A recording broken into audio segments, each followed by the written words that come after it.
So what to eat either side of that training session of yours to get the absolute best results? We all know what we eat probably has a bigger impact on our shape than the actual exercise. I might say it's 85%, quite frankly, of your shape. The exercise might only be the 15. There's huge benefit to the exercise outside of shape, but most of it comes through the nutrition. So it goes a little bit without saying that what you eat around the training session, or indeed drink, can make and have a big impact on the end result of that actual session. So, depending on the type of training you are doing, my recommendation would be as follows.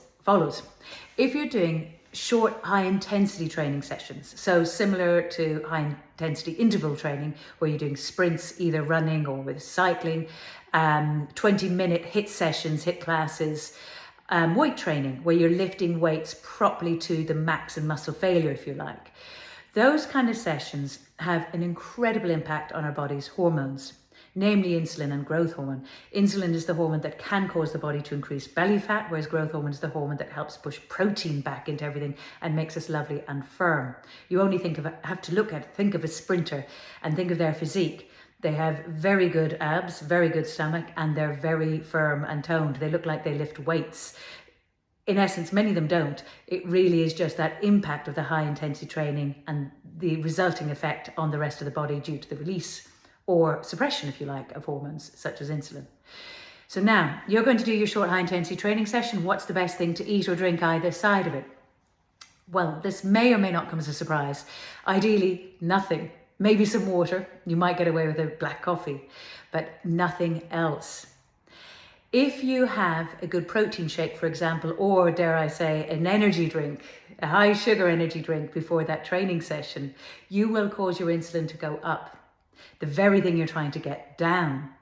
And if that goes up, yes, it may initially help your energy levels. You may get initial burst from that sugar hit as such, but you're also potentially going to suppress the natural growth hormone release, which in turn will stop the insulin going down, which is the very thing you're looking to do, because you're looking to target the belly fat. And to do so, you want your insulin low and steady.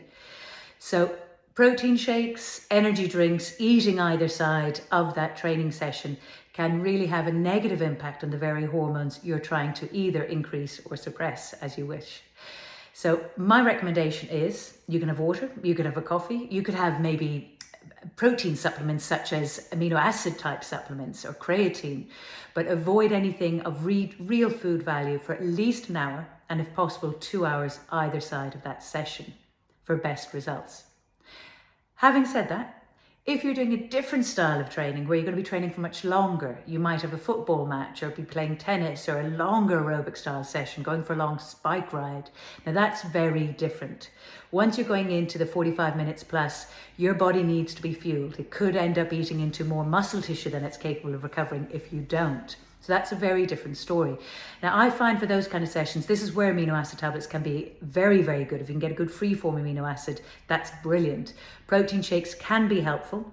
Electrolyte drinks can be very, very useful, and you can make your own simply by adding a bit of lemon juice with a very small little pinch of salt and a little bit of honey, and that can work superbly well to help retain fluid, if you like, and energy and stamina through a longer session. Because as I said, it's a very different game, and you're looking just to help protect your body's resources, because in essence you're probably training a little bit too long, or longer than what I might consider optimal for your body's resources, unless of course you're a professional athlete and your nutrition is well worked around it.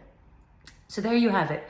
For best results, short high intensity training, if you're looking to burn fat and build muscle, my recommendation is don't eat either side of it. Have a nice gap either side, and then feel free to eat and eat well.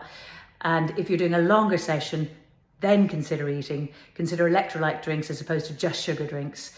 Consider protein shakes and amino acid tablets. They can all be hugely helpful either side of the training session. And with any of them, short or long, drinks which contain creatine or those amino acids will be useful.